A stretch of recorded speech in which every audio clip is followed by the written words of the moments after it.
천부경의 1, 2편을 다루고 벌써 3편까지 왔습니다. 영상은 천부경이 이야기하는 세상의 섭리를 최대한 쉽게 풀고 있는데요. 사고를 확장하여 깊이 들어가면 가장 심오한 철학을 형성하는 것이 천부경이 담긴 절대적인 이치이지요. 그만큼 단편만 보고 이해할 수 없는 것이 천부경입니다. 전체 내용을 종합적인 관점에서 바라보아야 합니다. 3편은 1, 2편의 내용을 응용하여 조금 더 깊은 해석을 해보았는데요. 지난 편의 내용을 간략히 짚어보면서 3편을 소개합니다. 지난 편에 다룬 천지인은 형상의 천지인이었습니다. 무라는 속성이 1로 형상화되면서 양극이 나타나고 양극을 모두 갖는 유무가 생겨납니다. 이 유무가 바로 진문천에서 얘기하는 근원적 천이지요. 근원적인 천으로부터 또다시 상대적인 개념이 생기면서 나타난 것이 있는데 그것이 형상의 땅입니다. 마찬가지로 형상의 천과 형상의 지는 양극을 띠게 되고 양극을 매개하는 극으로 나타난 것이 형상의 인입니다. 이렇게 선극으로 구성되는 유무로부터 형상의 천, 지, 인이 나타나게 되는 것입니다. 천, 지, 인에서 보여지듯 삼극이 하나의 완성체를 이루는 법칙과 형상 속에서 만물이 분화되는 모습, 다시 형상의 만물이 물질화되는 과정을 담은 글이 131 적십거 무게화입니다.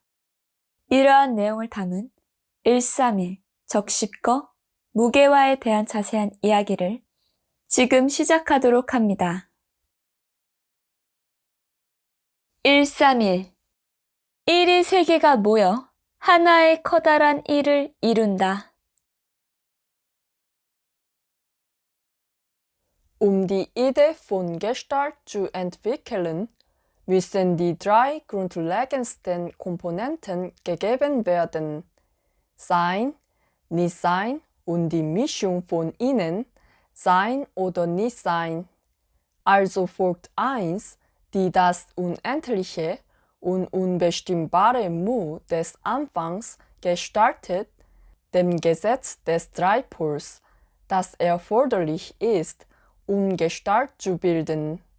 1, die eine andere Form von Mu ist, zeigt unendliche Gestalt, die das Gesetz des Dreipols beinhaltet. Und durch diese unendliche Gestalt von Mu können wir erkennen, dass Mu unendlich ist. Und weil die Grundlage für die Darstellung des Dreipols in Mu liegt, ist es möglich, dass 1 aus 3 Polen bestehen kann. Unter dem Strich ist Mu die unerkennbare Unendlichkeit und auch die Unendlichkeit hat ein grundlegendes Element des Dreipols. Und 1 ist die erkennbare Unendlichkeit und die Unendlichkeit hat auch die grundlegenden Komponenten des Dreipols.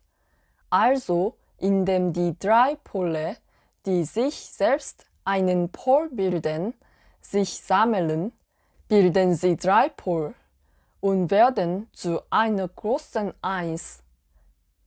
Und das ist genau Mu und Il. So sind Mu und Il die Eins, die aus Dreipol besteht. Aber wenn man es weiter betrachtet, kann Mu nicht sein, weil es der unerkennbare Begriff ist, und Yu kann sein, weil es der erkennbare Begriff ist. Dann werden Mu und Yu die beiden Pole und Yumu, das die beiden Pole verbindet, ist Mischsein. Wie dieses Yumu, das die Mischung von Mu und Yu ist, der dritte Pol ist, was die beiden Pole Mu und Yu zum Begriff 1 bringt, entstehen alle Dinge aus Yu-Mu, das Mu und Yu alle hat. Der Dreipol hier war Ji von Iril Ji und In von Il In, die aus Chen von Jinbon Chen herauskommen. Yu-Mu hat die gleiche Bedeutung wie das ursprüngliche Chen, das in Jinbon Chen erklärt wird, und solches Yu-Mu, also das ursprüngliche Chen, besteht wieder aus Dreipol. Und diese Dreipol werden zur Grundlage für materielle Chen-Ji-In, und die materielle Chen-Ji-In sind Samcheon-I, Samji-I und Samin-I im nächsten Abschnitt. Ich werde sie Ihnen das nächste Mal vorstellen, aber erkläre hier kurz. Auch wenn die materiellen Chen-Ji-In gebildet werden, sind die 3 Elemente erforderlich. Also Sam, das vor dem Schriftzeichen Chen-Ji-In steht, bedeutet solche 3 Elemente. So wird der neue Dreipol aus dem uranfänglichen Dreipol geboren und der Dreipol gebiert wieder den neuen Dreipol. Also wenn die 3 Pole, die grundlegend existieren können, sich sammeln, erschaffen sie unendliche Geburt. Jeder die beiden Pole und der Mittelpol, der die beiden Pole verbindet, ist ein Pol. Aber wenn die 3 Pole, was jeder ein Pol ist, sich sammeln, dann werden sie wieder zu einem Vollständiges. 1 als ein Vollständiges bilden Mu des Anfangs und Il. Und darüber hinaus bedeutet die Erschaffung aller Dinge. Also wenn die 3 kleinen Il sich sammeln, bilden sie das riesige Il der Vollendung. Diesen Inhalt enthält Il Samil. Und dann zeichnet das folgende 적십거 das Bild, dass Gestalten aller Dinge sich differenzieren in den ursprünglichen Chen-Ji-In, die aus dem Dreipol, der die vollständige Eins ist, herauskommen. 적십거. 무한한 삼극이 쌓여 사방이 진실로 크다.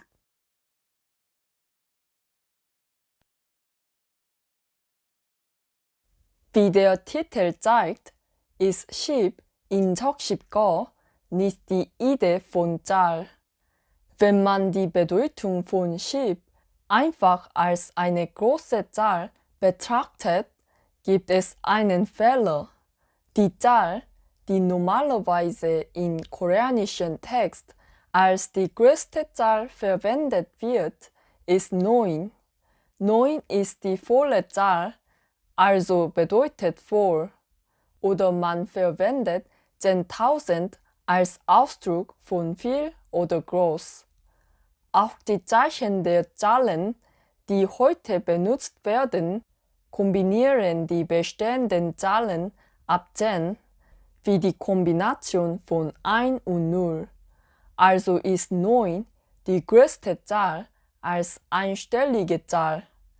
Aber Schib ist das Zeichen, das die ganze Schöpfung zeigt, die den Raum zwischen der Gestalt des Himmels und der Erde enthält. Das kann man aus der Form von Schib folgern. Schib hat die Form, dass die 2 Eins einander genau rechtwinklig sind. Also die senkrechte Eins ist die Gestalt des Himmels, der in der Höhe liegt, und die waagerechte Eins ist die Gestalt der Erde, die sich horizontal ausbreitet. Der Zustand, in dem die beiden Pole des Himmels und der Erde einander ohne Einseitigkeit genau den Pol bilden, ist gerade diese rechtwinklige Form. Und diese zwei Eins, die sich überschneiden, bedeuten auch alle Himmelsrichtungen. Also es ist, dass der Begriff, der den gesamten Raum zwischen der Gestalt des Himmels und der Erde umfasst, in einem Schreibzeichen kurz zusammengefasst wird. Unter und Ko machen deutlich, dass Ship das Zeichen ist, das nicht nur den Raum, sondern alle Dinge, die im Raum entwickelt werden, enthält. Sich aufsammeln bedeutet Anhäufung, also die Geburt geht weiter. Als ich Il-Samil erklärte, sagte ich, dass die Eigenschaft aller Gestalten unendlicher Dreipol sei. Aber weil alle einzelne Eigenschaften unendliche Yu, Mu und Yu-Mu haben, haben sie die Eigenschaft des Absoluten. Wie der Absolute alle Gestalten erschaffen hat, erzeugen jede Gestalt alle Gestalten wieder. Es ist der Begriff der Differenzierung. Und all diese Gestalten verbinden sich auch, so dass die Verschmelzung mit Differenzierung wiederholt entsteht. Der Grund, warum Ko am Ende geschrieben wurde, ist, dass die einzelnen Gestalten so groß sind, wie ihre Größe und ihre Maßstäbe nicht abschätzt werden können, weil sie sich weiter zerteilen und sich verschmelzen können. Aber die einzelnen Wesen zusammensetzen sich und füllen den Raum zwischen der Gestalt des Himmels und der Erde voll. Also ist das Ganze tatsächlich groß. Und der Raum ist unendlich groß, weil der Raum keine Grenze hat, dass er Gestalten vor Materialisierung ist. Also ist das Ganze unendlich und jedes, was das Ganze bildet, ist auch unendlich. Ab dem nächsten Teil, Muge-Hwa, wird die Materie, die aus der Gestalt entsteht, ernsthaft behandelt. Die Materie ist eine Gestalt, die im Pol dargestellt wird. Und die ganze Schöpfung hat eine Form, die von außen sichtbar ist. Jetzt erzähle ich die Geschichte von Muge-Hwa, in der alle Dinge der Gestalt in Materie erscheinen. 무개화. 무가 괴짝으로 화했다. Muge-Hwa ist die Schrift, die den Prozess darstellt, in dem alle Dinge sich von Gestalt in Materie verwandeln. Manchmal wird Muge so verstanden, dass es keinen Mangel gibt, weil es keinen Kasten gibt. Aber man soll es bis zum Schreibzeichen Hwa lesen und Muge-Hwa ist das Prinzip, dass Mu zu einem Kasten wird. Das ist eine Phase, in der alle Dinge materialisiert werden, dadurch, dass sie eine bestimmte Form haben, die ein Kasten heißt, aus dem Zustand, in dem sie keine bestimmte Form wie Energie hatten. Hier ist der Kasten die Oberfläche, auf der man ein Gefühl haben kann, und dass sie sich in einen Kasten verwandeln, bedeutet, dass das Wesen unverändert bleibt, aber der Zustand, in dem das Wesen liegt, sich ändert.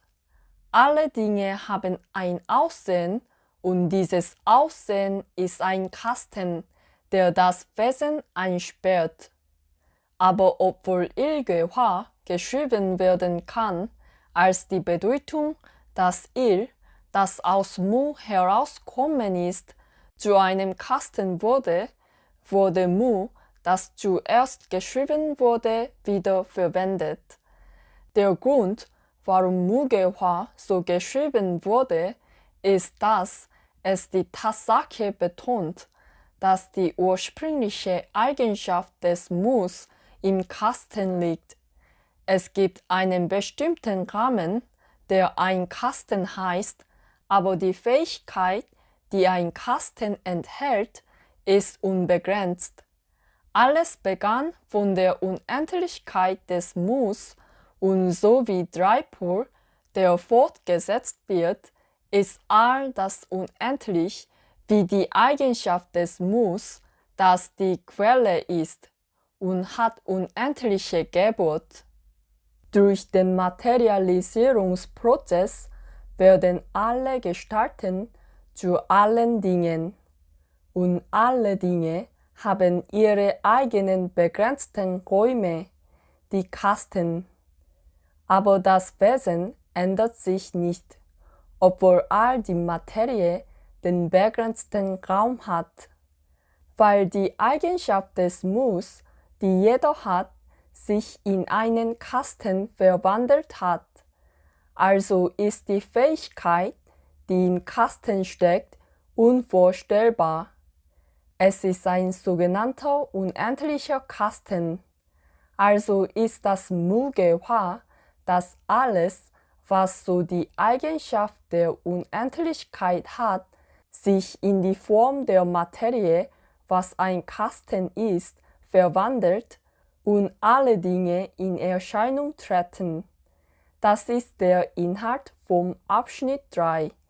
Und der nächste Abschnitt stellt Ihnen vor, dass Materie, was so kam, den Himmel, die Erde und den Menschen der Welt, in der wir leben, bildet. Dann beende ich die Erklärung mit der Zusammenfassung und werde wieder mit dem Abschnitt 4 kommen.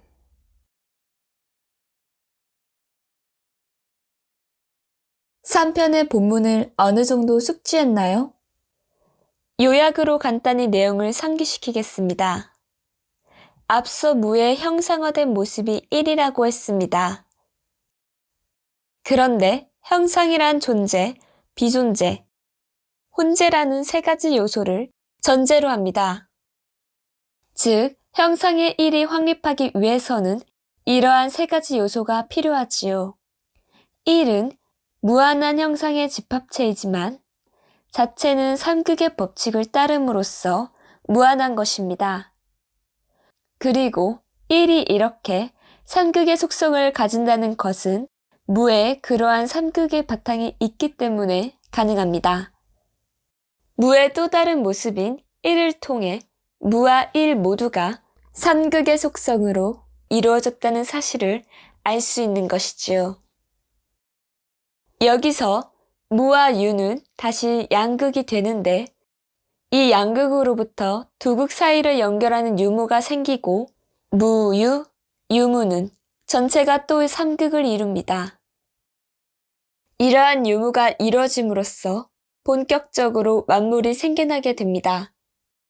이제 형상이 극으로 표현되어 물질화된 만물이 나타나는데 그렇게 나타난 삼극이 천지인입니다.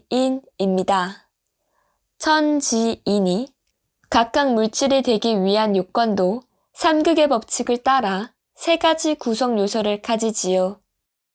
이렇게 삼극으로부터 삼극이 태어나는데 태어난 삼극이 다시 삼극을 낳음으로 헤아릴 수 없이 무한합니다. 바로 세 극이 모이면 하나의 완성체를 이루어 무한한 탄생을 이루는 것입니다. 따라서 131은 작은 1 3개가 모이면 커다란 하나의 1이 된다는 내용을 담습니다. 그리고 적십거와 무게화에서는 만 가지 형상이 만 가지 물질로 탄생하는 과정을 그리지요. 적십거에서의 10이란 숫자 관념이 아닌 하늘과 땅이라는 형상 사이의 공간을 뜻합니다. 10이라는 글자는 사방의 방위가 되기도 하며 모든 만상을 포함한 공간입니다. 이 만상은 스스로가 삼극의 법칙에 따라 분화를 거듭하고 또 다시 융합하기에 무한한 탄생을 만들어냅니다. 이 하나하나의 무한한 존재들이 모인 공간은 진실로 큽니다. 이렇게 무한한 공간은 점차 물질의 모습을 드러내게 되는데 이것이 바로 무게화입니다. 본질은 그대로 있지만 그 본질이 그대로 객작 안에 가두어진 형태가 물질이지요. 무라는 본질의 근원적 속성이 만물에 내포되어 있고 만물의 능력은 한계가 없습니다. 즉, 만물의 본질이 담긴 객작은 무한한 객작입니다. 3편의 131 적십거 무게화를 요약해 보았는데요. 이로써 3편이 끝났습니다. 1, 2편에 비해 양이 제법 많아지고 내용의 난이도도 조금 높아졌지요. 더욱이 다음에 공개할 편들은 영상 이후 나름의 사고를 갖는 시간을 필수적으로 요합니다. 그러나 본문을 여러 번 반복하고 더 나아가서 많은 질문과 답변을 생각해 보면 충분히 알 수 있는 내용들입니다. 또한 스스로 생각해 보아도 해결이 안 되는 질문이나 다른 논리를 가진 반론은 언제나 환영하니 있다면 남겨주길 바랍니다. 천부경 이해에 큰 도움이 되도록 해답을 제시하겠습니다. 수준 있는 토론을 기대하면서 다음 4편으로 찾아오겠습니다. 4편은 물질화된 만물이 천과 지와 인을 구성하는 삼천이, 삼지, 삼위인을 다룹니다.